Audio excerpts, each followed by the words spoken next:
Потому что мы понимаем, что мы имеем дело с государством, то есть Российской Федерацией, который вообще отрицает наше право на существование.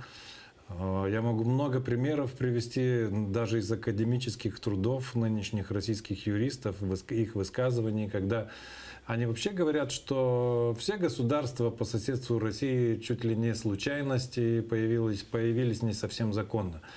Ну, то есть тогда ты понимаешь, что если ты не будешь солидарен, если ты не будешь предотвращать эту агрессию или помогать предотвращать ее, допустим, в Украине, а перед этим еще была Грузия, а если еще раньше посмотреть, была, например, Чечения, то тогда ты понимаешь, что тогда придется раньше или позже тебе самому этот вызов иметь. Это, конечно, лучше его дома у себя не иметь. Это во-первых.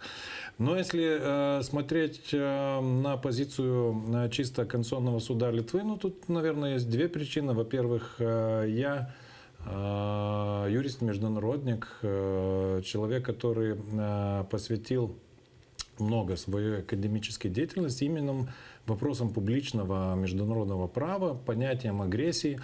Тема моей диссертации, допустим, континуитет Литовской Республики, что связано с оккупацией Литовской Республики с 40 по 90-е годы.